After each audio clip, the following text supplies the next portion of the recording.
김매 집사님 기도하셨는데 맨 끝에 기도 후렴구가 멋있죠. 하나님 우리를 사랑하시고 또 내가 사랑하는 예수님의 이름으로 기도합니다. 참 멋있어요. 어떻게 이렇게 귀한 걸.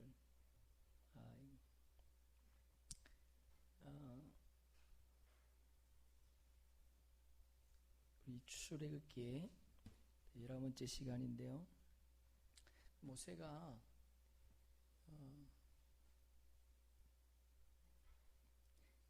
애굽 땅에 가기를 두려워했잖아요. 여러 가지 원인이 있겠지만 특별히 모세가 내가 가서 내가 말을 전해도 내 말을 믿지 않을 것이고 내가 하나님이 보낸 자라고 믿지 않기 때문에 가지 않겠다라고 그리 거절을 하잖아요. 근데 모세가 하나님의 5번의 어떤 설득을 통해서 애굽 땅에 지난주 마침 가게 되었지 않습니까? 도착을 해서 하나님의 말씀을 전했더니 자기가 생각했던 것보다 훨씬 다른 반응으로 이스라엘 백성들이 모세를 맞이했다는 거예요. 모세가 전했던 하나님의 말씀은 하나님께서 너희의 고통을 보고 또 부르짖음을 듣고 너희의 삶을 알고 내가 내려가서 너희를 인도해서 가나안 땅으로 데려가려고 한다. 그런데 그 일을 모세에게 나에게 맡겼다. 그래서 내가 왔다. 그렇게 말을 전하지 않습니까? 그 말을 들었던 이스라엘 백성들이 너무 이 모세의 생각보다도 더 훨씬 다른 반응으로 이 모세를 반겨 맞아주고 또 심지어 자기들이 고통 가운데 부르짖었는데 그 부르짖음을 하나님이 들었다고 하는 그 말을 듣는 순간 너무 기뻐서 하나님께 영광과 경배와 찬송을 올려드렸다. 그렇게 출애굽기 4장 마지막 부분에 기록을 해놓고 있습니다. 그래서 모세가 바로 이스라엘 백성들 앞에서 하나님의 말씀만 전한 것이 아니고 하나님이 그에게 보여준 이적들이 있지 않습니까? 그 이적들도 보여줬다는 거예요. 지팡이를 던졌더니 뱀이 되고 또 뱀을 다시 잡았더니 또 지팡이가 되고 또 손을 품에 넣었다 빼니까 나병이 생기고 나병을 다시 걸린 손을 품에 넣었다 뺐더니 이전 손으로 돌아왔다는 거죠. 그런 이적들도 모세가 행했다는 거예요. 그리고 난 이후에 그런 말입니다. 오늘 본문 1절이. 그 이후에 모세하고 아론이 이 바로 앞에 간 거예요. 바로 앞에 가서 하나님의 말씀을 전했어요. 그 내용을 보니까 1절에 보니까 내 백성을 보내라. 왜 보내는가? 그 이유를 보니까 그들이 광야에서 하나님 앞에서 절기를 지킬 것이다. 그러면 그 바로가 이렇게 그래? 그러면 가야지. 그러면 얼마나 좋겠어요? 그렇게 안 했다는 거예요. 2절에 보니까 하나님 이 바로가 여호와가 누구냐? 나는 그를 알지 못하고 이스라엘을 알지 못해서 이스라엘을 보내지 않겠다. 너희들을 보내지 않겠다는 거예요. 이게 알지 못한다 이 말은 여호와를 안다 모른다 그런 말이 아닙니다. 그 이전 성경에 보면 여호와가 누구간데 그렇게 돼 있어요. 그러니까 하나님을 멸시하는 거죠. 여호와라고 하는 그 신을 멸시했다는 거예요. 그 이유는 두 가지예요. 첫째는 그 여호와의 신이 이스라엘의 신이지 않습니까? 너의 민족의 신인데 그게 대단하냐 그런 거겠죠. 예를 들면 바로의 애굽의 신들이 많잖아요. 그 가운데 태양신이나 달신이 이스라엘 백성을 보내라 했다. 그러면 조금 제거해 볼 수 있지만 너의 민족의 신인데 보낼 필요 없다 이렇게 생각한 거죠. 두 번째는 바로가 신이잖아요. 바로 개인 자신이 신이기 때문에 내 백성 밑에서 굽실거리고 있는 그 신의 말을 내가 들을 수 없다. 그렇게 여호와 하나님을 무시하고 있다는 거예요. 근데 모세가 그 말에 주눅을 들지 않습니다. 3절에 보니까 하나님이 나에게 나타나셨다는 거예요. 이 나타났다라고 하는 단어가 카라인데요, 부르다, 소집하다 그런 말이에요. 하나님이 나에게 나타나셔서 우리 백성을 모집하고 소집하라 그랬다. 예? 왜 소집하라 그랬느냐? 사흘길, 강야의 사흘길쯤 가면, 그러니까 지금 고센 땅에 3일길 가면 시내산이거든요. 예? 시내산 부근이잖아요. 그래서 하나님 모세에게 네가 반드시 다시 돌아와서 이 산에서 너희 백성과 함께 예배할 것이라 그렇게 말했지 않습니까? 그러면 시내산에 돌아와 3일길쯤 강야길에서 돌아와서 하나님 앞에 예배해야 된다. 만약에 보내지 않으면 어떻게 한다고요? 전염병이나 칼로, 전쟁이지 않습니까? 전염병이나 전쟁을 일으켜서 너희들을 두렵게 할 것이다. 이렇게 바로에게 모세가 말을 전했다는 거예요. 여러분, 그럼에도 불구하고 이 애굽 왕이 모세에게 뭐라고 얘기하는가 하면 4절 5절에 보니까 왜 역사를, 노역이라고 되어 있는데 왜 역사를 시게 하느냐? 안 된다는 거예요. 역사를 시게 할 수 없다는 거죠. 무슨 역사? 하나님의 역사가 아니고 애굽의 역사를 시게 할 수 없다는 거예요. 그럼 지금 이스라엘 백성들은 장정만, 남자 장정만 60만 3,550명이거든요. 그 많은 인력들이지 않습니까? 우리나라도 지금 외국인들이 들어와서 3D 업종에서 일을 하고 있는데 그들이 하루아침 빠져나간다 그러면 어떻게 되겠어요?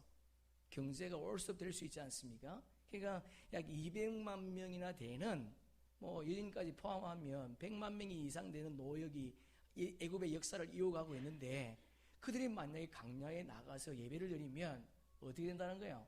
애굽의 역사가 끝날 수밖에 없다는 거예요. 그래서 내보내지 않겠다. 그렇게 바로가 모세와 아론에게 얘기를 했어요. 그리고 6절 보세요. 자, 우리 6절을 함께 읽어보겠습니다. 바로가 그날에 백성들과 기록원들에게 명령하여 이르되, 이 말은 이제 바로가 모세하고 아론을 이야기하다가 그들을 내보냈다는 거예요. 그들이 나가고 난 이후에, 그리고 바로가 감독들과 그리고 기록원들을 불렀다는 거예요. 이 감독들은 바로가 애굽의 감독들을 세운 거예요. 애굽 사람들입니다. 감독들은. 그런데 기록원들은 애굽 사람이 아니고요, 감독들이 이스라엘 백성들을 세웠다는 거예요. 14절 보세요. 14절 우리 함께 읽어볼까요? 바로의 감독들이 자기들이 세운 바 이스라엘 자손의 기록원들을 때리고 이르되, 너희가 어찌하여 어제와 오늘에 만드는 벽돌의 수요를 전과 같이 채우지 아니하였느냐 하니라. 예. 이게 감독들은 애굽 사람들이지만 기록원들은요, 애굽의 감독들이 자기들이 일을 편하게 하기 위해서, 예? 이스라엘 사람 가운데 기록원을 세웠다는 거예요. 마침 세리처럼. 그래서 그들이 하루에 일해야 될 일당량을 하는지 하지 않는지 를 체크했다는 거예요. 요즘 보험회사 가면 그런 거 하잖아요. 올해 달성액, 목표액 이렇게 놓고 그래프를 그리는 것처럼 그날의 할당량이 주어졌는데 그것을 기록하게 했다는 거예요. 근데 그것을 기록하지 다 채우지 못하면 어떻게 해요? 기록원들을 때렸다는 겁니다. 왜 기록원들을 때리겠습니까? 그럼 분위기가 싸해지잖아요, 그죠? 군대 얘기하면 좀 그렇지만, 이게 고참들이 쫄병이 잘못하면 쫄병을 안 때리잖아요. 고참이 다 불러놓고 자기 바로 밑에 부하를 때리죠. 그리고 갚버려요. 그러면 쫄병들이 더 쪼는 거죠, 그죠? 지금 이스라엘 백성들이 자기들 때문에 기록원들이 맞으니까 너무 마음이 더 불편해졌다는 거예요. 그러면 바로가 그 감독들과 기록원들을 불러놓고 한 말이 뭔가, 뭘 얘기했는가 보니까 7절, 8절 보니까 지금까지는 벽돌을 하루에 100개를 만들라고 얘기하면 그 벽돌을 만들 수 있는 집을 줬다는 거예요. 도구를 줬다는 거죠. 그런데 이제는 집을 안 주겠다는 겁니다. 집도 주지 않고 너희들이 그 집을 구해다가 그리고 벽돌을 동일한 수량으로 만들어내라는 거예요. 여러분 생각해 보세요. 100개 만드는 것도 힘든데, 그런데 도구도 주지 않고 집을 만들 수 있는, 벽돌을 만들 수 있는 집도 주지 않고 이전처럼 동일하게 만들어내라는 겁니다. 만약 이것을 만들어내지 못하면 어떻게 했다고요? 기록원들을 때렸다는 거예요. 그 내용이 지금 9절까지 기록이 되어 있습니다. 그리고는 감독들과 기록원들이 바로에게 들었던 그 말을 이스라엘 백성뿐만 아니고 모든 노예들에게 공포했어요. 그것이 10절, 11절 내용입니다. 그 내용이 뭐예요? 너희들 벽돌을 굽는데 이전처럼 굽지만 집을 주지 않을 테니까 스스로 주워다가 그 수량만큼 채우라는 거예요. 그렇지 않으면 때리겠다는 겁니다. 12절 보세요. 자, 우리 12절 함께 읽습니다. 백성이 애굽 온 땅에 흩어져 곡초 그릇트기를 거두어다가 집을 대신하니. 예. 여러분, 곡초 그릇트미는 집이 아니잖아요. 집이 없다는 거예요. 지금 집을 구할 수 없다는 겁니다. 구할 수 없어서 집을 대신해서 다른 것들로 그 집을 대용해서 벽돌을 만들어냈다는 거예요. 근데 이게 보니까 애굽 온 땅에 흩어져 그렇게 되어 있어요. 그러니까 집이 지금 없다는 거죠. 다 떨어졌다는 거야. 그러니까 도저히 그 일을 감당해낼 수 없다는 겁니다. 왜 그래요? 모세가 하나님의 말씀을 전했는데 그 일 때문에 오히려 더 이스라엘 백성들이 어려워졌다는 거야. 그래서 기록원들이 보다 안 되니까 자기 백성들이 너무 힘들어하니까 그래도 이스라엘 백성들의 지도자였던 그 기록원들이 바로를 찾아갑니다. 15절 보세요. 우리 15절 함께 읽습니다. 이스라엘 자손의 기록원들이 가서 바로에게 호소하여 이르되 왕은 어찌하여 당신의 종들에게 이같이 하시나이까. 호소한다. 줄 한번 적을까요? 호소한다.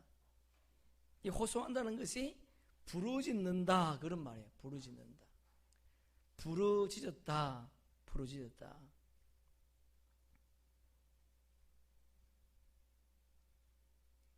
우리 백성들을 좀 도와달라는 거죠. 왕도 알지 않습니까? 하루에 일당량 100개를 만드는 것도 힘든데 근데 집까지 주지 않으면 도저히 일을 감당할 수 없습니다.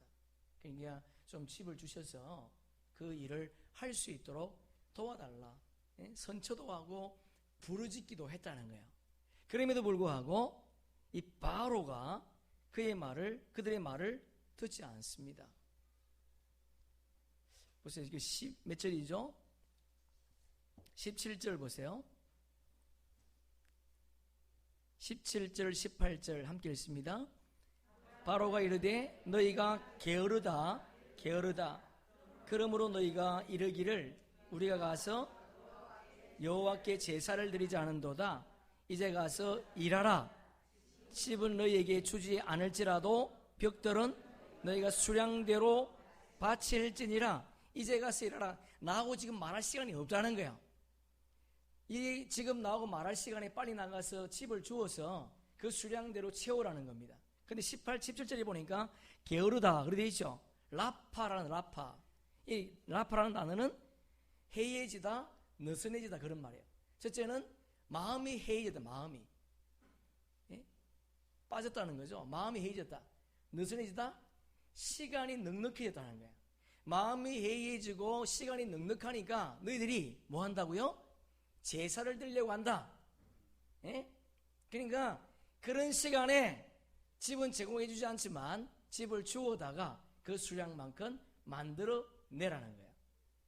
여러분, 그러니까 이 기록원들이 지금까지는 그래도 자기들이 찾아가면 좀 바로가 선처해 줄 줄 알고 찾아갔거든요. 근데 전혀 바로의 마음이 요지부동인 것을 알았다는 거예요. 19절 보니까, 19절 끝부분에 보니까요, 기록원들이 알고 그렇게 돼 있죠. 바로의 마음을 알았다는 거예요. 야다. 경험적으로 알았다는 겁니다. 이거는 불변이구나.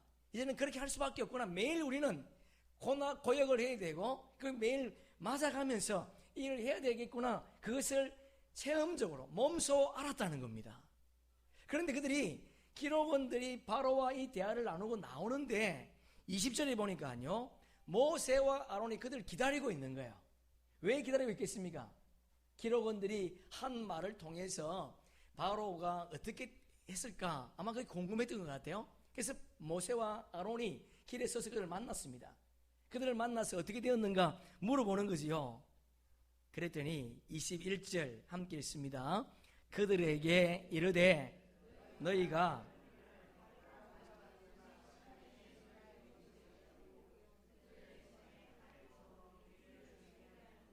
여호와는 너희를 살피시고 판단하시기를 원하노라.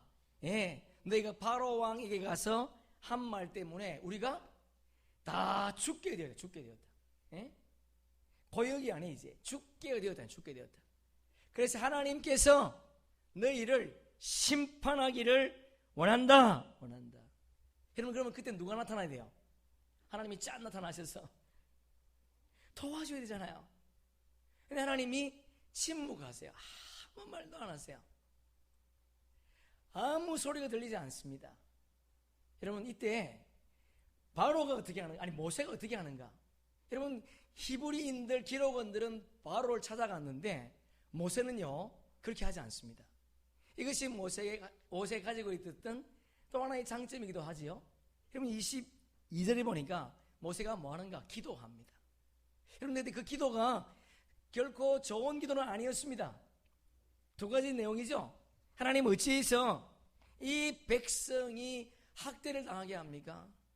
그리고 어찌해서 나를 보냈습니까? 바꿔 말해서 우리 백성, 이스라엘 백성들을 학대받는 것에 왜 저를 도구로 썼습니까? 그런 말이에요. 왜 나 때문에 이스라엘 백성들이 이렇게 학대를 받습니까? 죽게 되었습니까? 원망하고 있는 거죠. 이어서 뭐라고 얘기하는가 하면 23절에 보니까 그렇게 말해요. 내가 내 말을 한 것이 아니고 하나님께서 하라고 하신 말씀을 전했는데 바로가 우리 백성을, 이스라엘 백성을 학대하고, 그리고 하나님이 왜 구원해 주지 않습니까? 이것이 오늘 본문의 내용입니다. 여러분, 그러면 우리 지금까지 출애굽기를 살펴봤어요. 지금 하나님께서 모세의 일을 도와주지 않는 것, 지금 이스라엘 백성들이 고통받는 것이 정말 이게 하나님의 뜻입니까? 아니면 지금 잘못 가고 있는 거예요?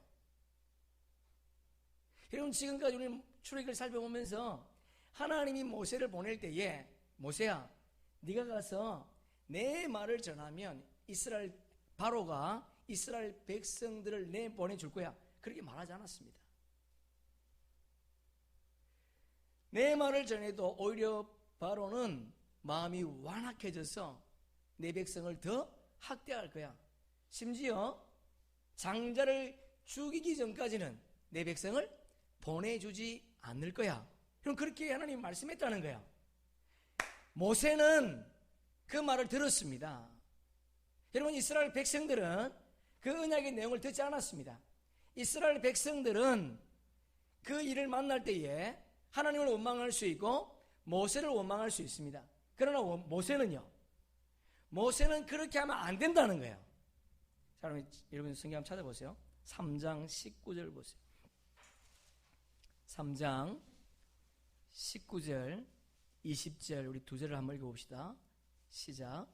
내가 아노니 강한 손으로 치기 전에는 애굽 왕이 너희가 가도록 허락하지 아니하다가 내가 내 손을 들어 애굽 땅 중에 여러 가지 이적을 그 나라를 친 후에야 그가 너희를 보내리라. 지금 모색하기 전이거든요. 그리고 4장 보세요. 4장 21절 보세요. 우리 23절까지 읽어봅시다. 여호와께서 모세에게 이르시되 내가 애굽으로 돌아가거든 내가 내 손에 준 이적을 바로 앞에서 다 행하라. 그러나 내가 그의 마음을 완악하게 한즉 그가 백성을 보내주지 아니하리니 너는 바로에게 이르기를 여호와의 말씀에 이스라엘은 내 아들 내 장자라.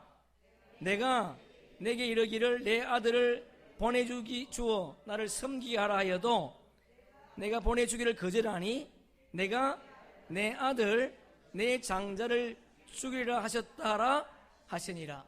할렐루야. 네, 모세는 이 내용을 알고 있습니다. 중요한 건 뭐죠? 알고는 있지만 가슴에 안 담았다는 거예요. 여러분, 우리도 오늘 예배를 드리고 앉아 있어요. 아니, 하나님을 믿고 있습니다. 근데 그분을 알아요. 근데 중요한 것은 그분의 말을 가슴에 안 담는다는 거예요.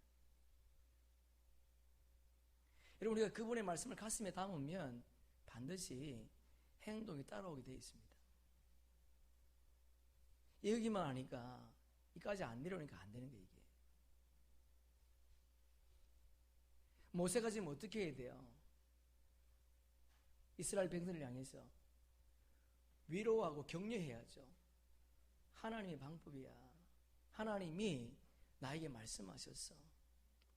바로의 마음이 강팍해서 내보내주지 않는다고 해서 그러나 하나님께서 10가지 재앙, 장자의 죽음이 있고 난 이후에 바로가 우리 백성들을 내보내줄 거야.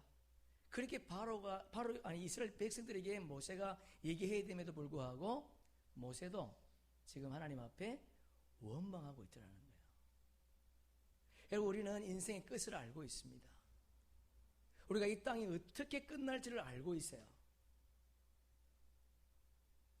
그리고 우리가 주의를 어떻게 지켜야 되는 것도 알고 있습니다. 그런데 이것은 머리는 아는데 가슴이 안 따라와요.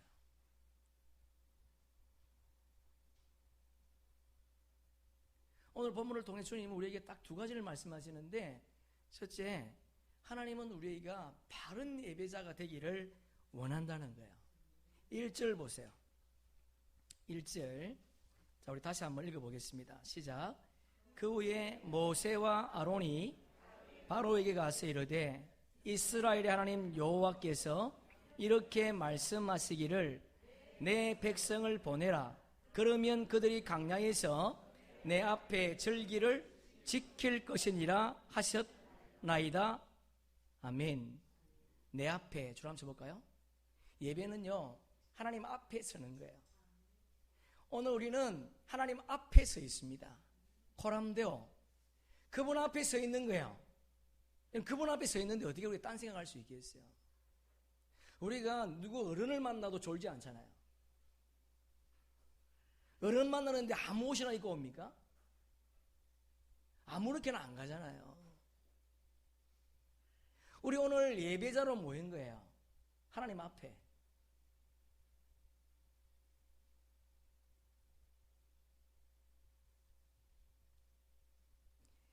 모세가 바로에게 우리에게 자유를 달라 그렇게 말하지 않았습니다. 여러분, 너에게 제일 중요한 게 뭐겠습니까? 자유잖아요.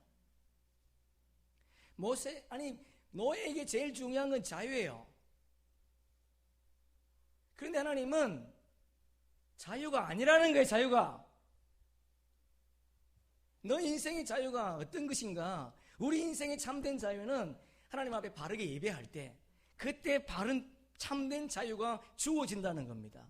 여러분, 자유 우리 많이 들었지 않습니까? 제한된 자유. 방종이 아니에요. 하나님이 우리에게 자유를 주신 것이 아닙니다. 제한된 자유를 준 거예요. 예를 들면 에덴 동산에서의 자유가 뭐예요?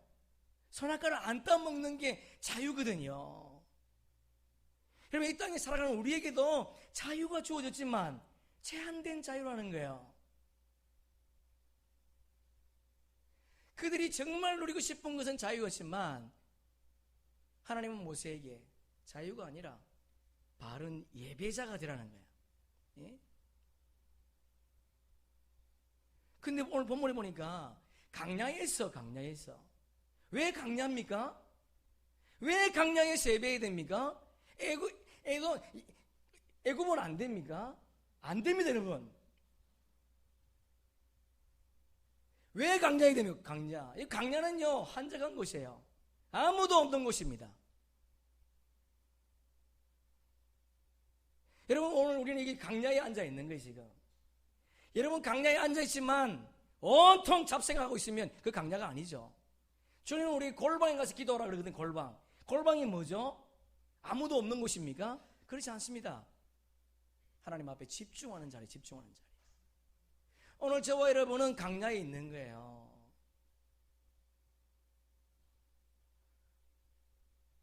강야는 세상과 분리된 공간입니다. 그러니까 하나님은 오늘 예배를 통해서 뭘 하라는 거예요? 우리 마음속에 있는 세상의 탐심, 탐욕, 악한 것들 다 거두어내라는 거예요. 세상으로부터 분리되라는 겁니다. 여러분, 강야 생각해 보세요. 이스라엘 백성들이 강야에 걸어갈 때 먹을 거 걱정했습니까? 입을 거를 걱정했습니까? 마실 거를 걱정했습니까?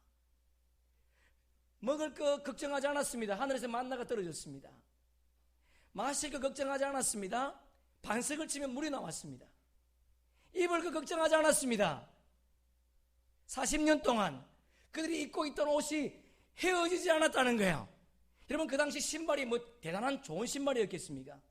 강야길 걸어간다면 집으로 지었던 신은 금방 떨어지기 마련이거든요. 그럼에도 불구하고 그 신발이 40년 동안 헤어지지 않았다는 거예요. 강야! 오늘 우리는 그 강야, 그 은혜를 여기서 경험해야 됩니다. 하나님의 만나를 경험해야 되고, 반석에서 물이 나오는 샘물을 경험해야 되고, 그리고 불기둥과 구름기둥으로 인도하시고 보호하시는 그분을 오늘 경험해야 되는 거예요. 그래서 하나님은 강야에서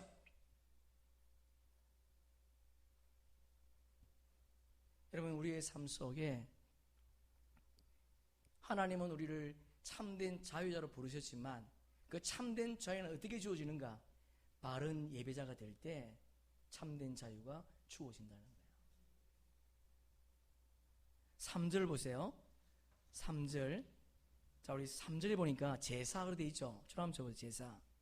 자, 바흐라는 단어인데요. 희생제물. 희생제물.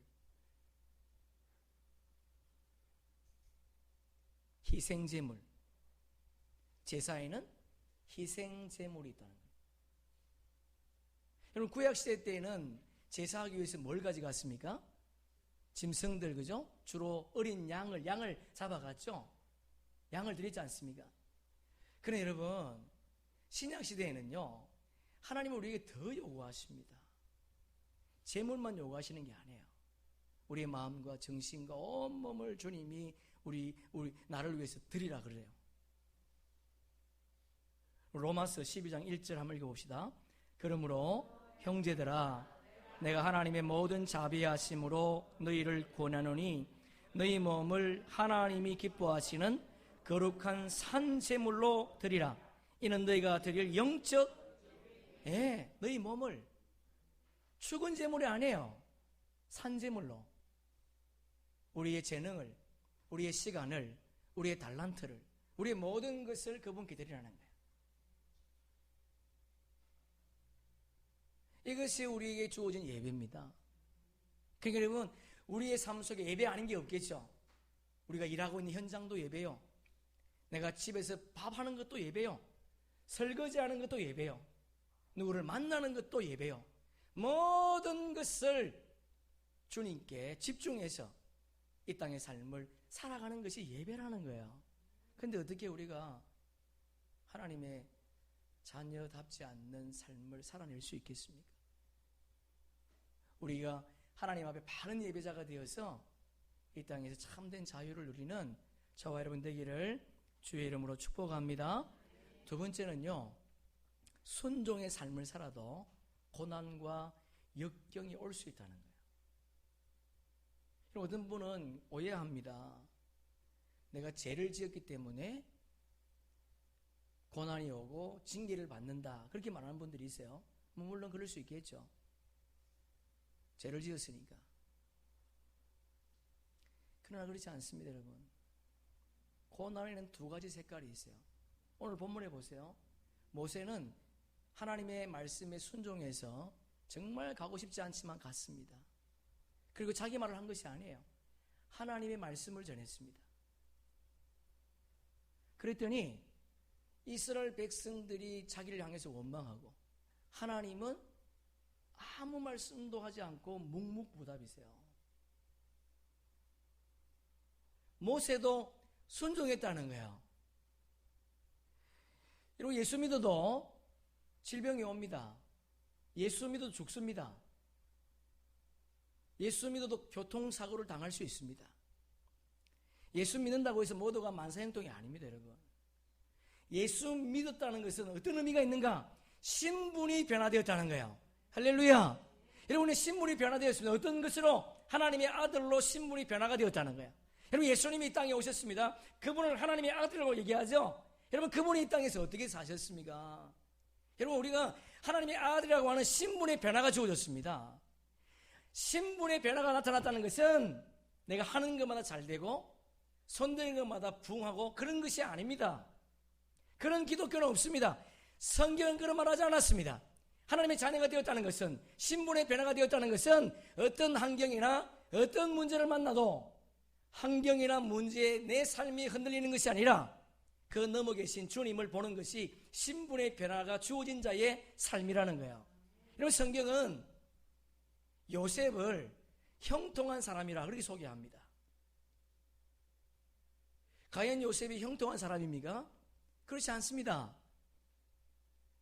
요셉은 형들에 의해서 종으로 팔려갔습니다. 그것도 은 20에.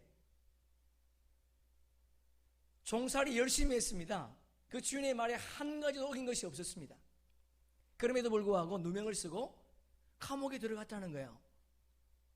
여러분, 노예로 팔려가는 거, 그리고 종살이 하는 것이 정말 형통한 삶입니까? 그렇지 않습니다. 그런데 성경은요, 형통하다 그렇게 되어 있습니다. 왜 그럴까요? 요셉에게 고통이 없는 것이 아니었습니다. 고통이 있었습니다. 그러나 그 고통 때문에 원망하거나 불평하지 않았습니다. 그 넘어 계신 주님을 봤다는 거예요. 여러분, 우리의 삶 속에 하나님을 위해서 헌신하고 수고하지만 고난이 올 수도 있다는 거 꼭 기억하세요. 예수 믿으면, 예수 잘 믿으면, 순종하면 잘 되겠지, 절대 고난은 없을 거야. 아니에요, 여러분. 있을 수 있습니다. 그러나 인류의 역사는 하나님의 손안에 있는 줄로 믿습니다. 요한계시록 5장에 보면 하나님께서 밤모섬에 있는 사도 요한을 부르지 않습니까? 하늘로 올라오라 그럽니다. 하늘로 올라오라. 그러니까 요한이 올라갔어요. 육체가 함께 올라간 것이 아니죠. 영이 올라갔다는 거예요. 올라갔는데 올라가서 보니까 보좌가 보입니다. 근데 보좌에 앉으신 분이 누군가 보니까 하나님이세요. 하나님이 보좌에 앉아 계신데 그 오른손에 두루마리가 있네. 두루마리가 있는데 그게 7인이 쳐져 있어요. 그러면서 그분이 하시는 말씀이 인을 뛸 때마다 성경에 기록된 대로 하나님의 역사가 이루어질 거라는 거예요. 여러분, 요한계시록은 16장까지가 대환란에 대해서 기록해놨습니다. 그리고 17장은요, 이 땅 백성들이 이 땅이 멸망하는 거예요. 18장은요, 이 땅이 멸망하니까 이 땅에 적을 두고 살았던 사람, 이 땅이 전부인 줄 알고 살았던 사람들이 탄식하며 슬퍼합니다. 이런 그런 날이 꼭 올 겁니다. 그리고 19장에 가면요, 예수 그리스도가 재림합니다. 20장에 가면 천년 왕국이 이루어져요. 천년 동안 하나님 백성들이 천년 동안 왕노릇 하는 거예요. 그리고 21장, 22장에 가면 새하늘과 새 땅, 하나님 영원한 땅 속에 주의 백성들이 들어간다는 거예요. 그 땅을 소개하고 있습니다. 그 땅은 눈물도 없고 고통도 없고 아픔도 없고 수고한 눈물을 닦아주는, 그리고 우리에게 주어진 하나님의 상급을 받으면서 그 땅에서 영원히 살 것이라고 하는 내용이 22장까지 기록되어 있습니다. 첫 번째 인을 딱 띄니까 흰말이 나왔습니다. 흰말은 복음을 의미하거든요. 복음 시대가 주어졌어요. 복음 시대.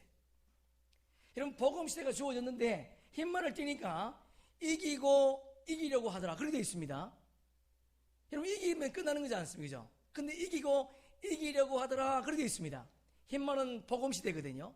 예수님께서 십자가에서 죽으신 것이 사단의 권세를 이겼다는 거예요. 할렐루야. 사망 권세를 이긴 줄로 믿습니다. 그래서 우리는 영원한 영원한 죽음에 사는 것이 아니고 영원한 삶으로 우리의 삶이 이어진다는 거 아니겠습니까? 이겼습니다. 그런데 이 소식을 듣지 못한 자들이 있어요. 우리는 그 소식을 들었지만 아직도 이 소식을 듣지 못한 자들이 있습니다. 그래서 사망 권세에 사단에게 종로로 타는 사람들이 있더라는 거예요. 그래서 어떻게 되는가? 이기려고 하더라. 복음을 전하는 자들이 있다는 거예요. 여러분, 저와 여러분이 이 소식을 전해야 될 줄로 믿습니다. 예수께서 이겼지만 아직도 사망 권세에 사로잡혀서 사단에게 종로라는 많은 사람들에게 복음 전하는 것이 남은 우리의 과제라는 겁니다. 그래서 예수님께서 십자가에서 승리하시고 부활하셨습니다. 그때 하나님께서 그를 보좌 옆에 앉히시고 면류관을 주셨습니다. 그리고는 사단의 발등상인 네 발 앞에 절할 때까지 여기 앉아 있으라는 거야. 자, 시편, 여러분 성경 한번 찾아보세요. 시편 110편 1절.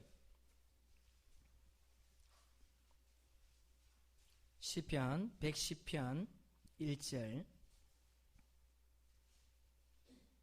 함께 읽습니다.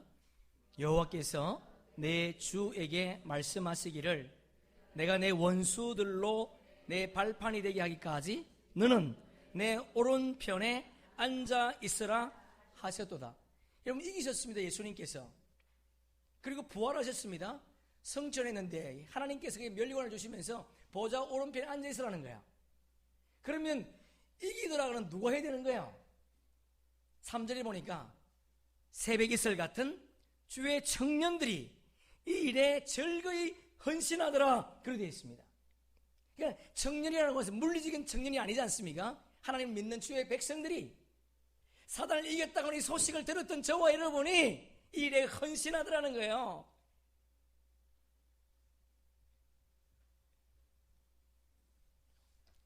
예수님께서 십자가에서 승리하셔서 이 소식을 전하는 시대가 복음 시대인데, 이 복음 시대는요 종말 때까지, 주님이 오실 때까지 이어질 거라는 겁니다. 그리고 둘째 인을 띄니까요 붉은 말이 나왔습니다. 붉은 말은 고난을 의미하거든요. 핍박을 의미한다는 거예요. 그러니까 여러분, 복음이 들어가면 무엇이 자동적으로 주어진다고요? 고난이 주어진다는 거예요. 핍박이 주어진다는 겁니다. 그래서 사도 바울은 예수를 잘 믿는 자는 반드시 핍박이 임할 거라는 거예요. 그러니까 그런 핍박이 없는 자는 예수 그리스도를 바르게 영접한 자가 아니다, 그렇게 말하고 있지 않습니까? 여러분, 둘째는 그러니까 붉은 말이 나왔습니다.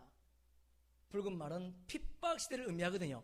여러분, 복음 시대도 주님 오실 때까지 이어지겠지만 핍박 시대도 주님 오실 때까지 이어진다는 거예요. 우리 사도행전 26장 18절 우리 함께 읽어보겠습니다.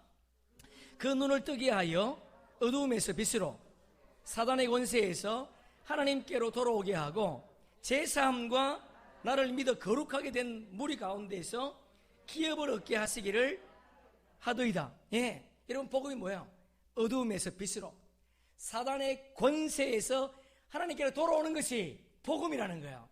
여러분, 그러니까 어두움의 세력인 사단이 우리가 예수 그리스도를 믿을 때에 가만히 있지 않겠다는 거예요.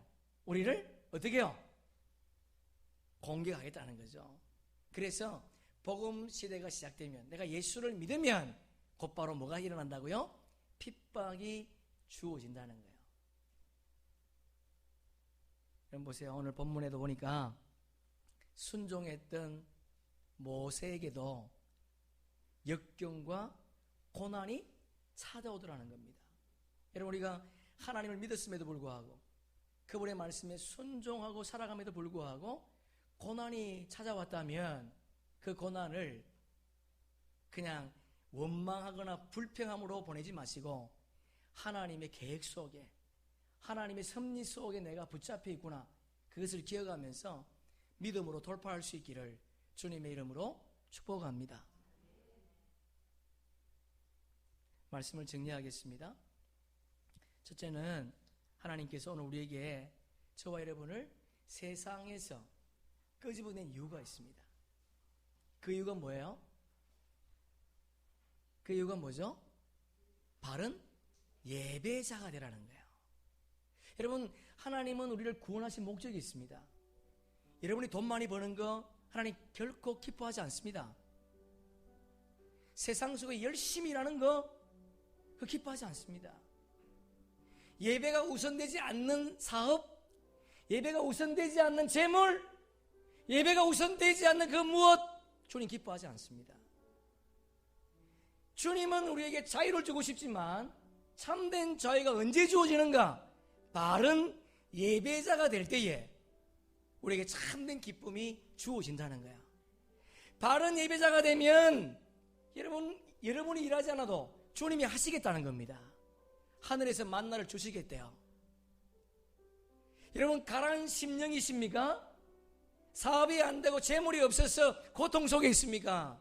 하나님께서 반석에서 물이 나게 하셔서 우리의 마음을 시원케 해줄 줄로 믿습니다. 어디로 가야 될지 모르겠습니까? 누구로부터 보호를 받고 싶습니까? 주님이 여러분의 구름기둥, 불기둥이 되셔서 여러분을 인도하시고 보호하시겠다는 거예요. 어떤 자에게? 바르게 예배하는 자에게. 하나님은 우리에게 이제는 동물 제사만을 요구하지 않습니다. 바른 예배자에게 전부를 요구한, 전부를. 우리 인생의 통째를 요구하는 거예요. 통째로.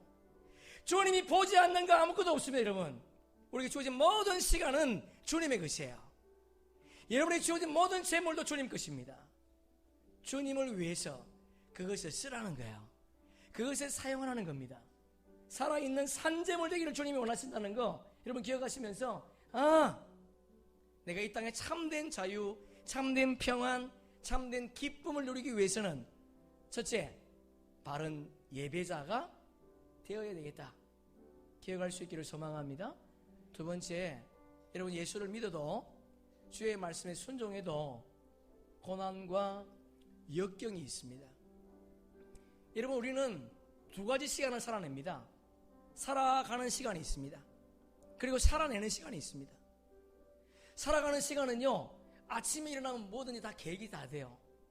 내가 오늘 뭐 해야 될지, 누구를 만나야 될지, 어떤 일을 할지, 무슨 일이 착착착 풀립니다. 이럴 때는 기쁘지 않습니까? 하는 일마다 잘 돼요. 이것이 살아가는 시간이에요.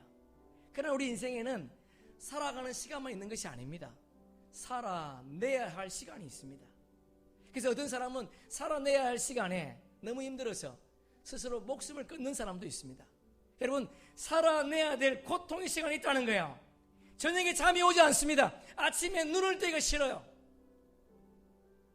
내가 어떻게 이 시간을 살아내야 될 것인가? 정말 막막할 때가 있지 않습니까? 여러분, 살아내야 될 시간, 그때 우리가 해야 될 게 뭐겠습니까? 주님 앞에 무릎 꿇는 것인 줄로 믿습니다. 모세처럼 엉망이지만 하나님 어떻게 할까요? 주님 앞에 물어야 될 줄로 믿습니다. 그리고 주의 말씀 앞에 서는 그런 은혜가 있기를 소망합니다. 여러분 잘 기억하세요. 하나님 앞에 순종의 길을 걸어가는 자에게 역경과 고난으로 끝나지 않는다는 거야. 반드시 그 역경과 고난 속에 하나님의 반전이 있다는 것을 기억할 수 있기를 주님의 이름으로 축복합니다. 역사의 시간은 세상의 권력자가 이끌어가는 것이 아닙니다. 하나님의 손 안에 있다는 거예요. 그분의 강력한 손 안에 이 역사가 있다는 걸 여러분 기억하시고, 그분의 역사에 여러분의 인생을 맡길 수 있기를 주님의 이름으로 축복합니다. 우리 마지막으로 성경 한 절 찾읍시다. 6장 1절. 우리 노집사님 잠깐 나오시고요. 6장 1절. 자, 우리 한번 읽어볼까요? 여호와께서 모세에게 이르시되 이제 내가 바로에게 하는 일을 내가 보리라. 강한 손을 더함으로 바로가 그들을 보내리라. 강한 손을 더함으로 바로가 그들을 그 땅에서 쫓아내리라. 할렐루야. 아멘. 여기에 힘을 얻었습니다. 이제 내가 할게. 지금까지는 바로가 강한 손을 펼쳐서 이스라엘 백성들을 괴롭혔지만 이제 내가 하겠다는 거야. 하나님은 우리에게 고난을 주실 때에 그냥 주지 않습니다. 말씀하셨어요. 여러분, 이제 주께서 하시겠답니다. 여러분의 일터에 주님이 강한 손으로 일하실 수 있기를 축복합니다. 우리 공동체에 하나님이 이제부터 강한 손을 펼쳐서 일하시기를 소망합니다. 여러분의 기도 제목에 이제부터 주님이 강한 손을 펼쳐서 일하는 놀라운 역사가 나타나기를 소망합니다. 어떤 자에게 이런 역사가 나타나겠습니까? 주의 말씀에 순종하지 않고 자기 마음대로 살아가는 자에게는 이런 은혜가 임하지 않습니다. 바른 예배자로 살아갈 때 주의 말씀에 순종했더니 순종한 것이 고난과 역경으로 돌아올 때 하나님이 역경과 고난으로 그 인생을 끝내지 아니하시고 그 역경과 고난 속에서 강력한 주님의 손길을 통해 모세가 보게 하시고 이스라엘 백성들이 보게 하시고 이스라엘 백성들을 끄집어내겠다는 거야. 오늘 본문에 보니까 강한 손이 두 번이나 기록되어 있습니다. 강한 손을 더하사, 강한 손을 더하사. 여러분, 모세가 마지못해 내보낸 것이 아닙니다. 본문에 보니까요, 마지못해 내보낸 것이 아니고 쫓아내듯이 다급하게 이스라엘 백성들을 보내겠다는 거야. 여러분, 이런 은혜가 우리 교우들 모든 분들 삶 가운데 나타날 수 있기를 주님의 이름으로 축복합니다. 그러기 위해서 우리는 바른 예배자가 되어야 돼요. 그러기 위해서 우리는 주의 말씀에 순종해야 됩니다. 주님의 때가 반드시 있다는 것. 역사의 주인은 인생이 아니고 세상의 권력자가 아니라 하나님의 손 안에 있다는 걸 다시 한번 기억하시면서 주의 손에 벗어난 무엇이 있다면 다시 그분 손에 여러분의 문제를 올려놓을 수 있기를 바랍니다. 여러분의 기도 제목을 그분 손에 올려놓으세요. 그분께 살 수 있도록 우리 한번 찬양하면 기도하면 하겠습니다.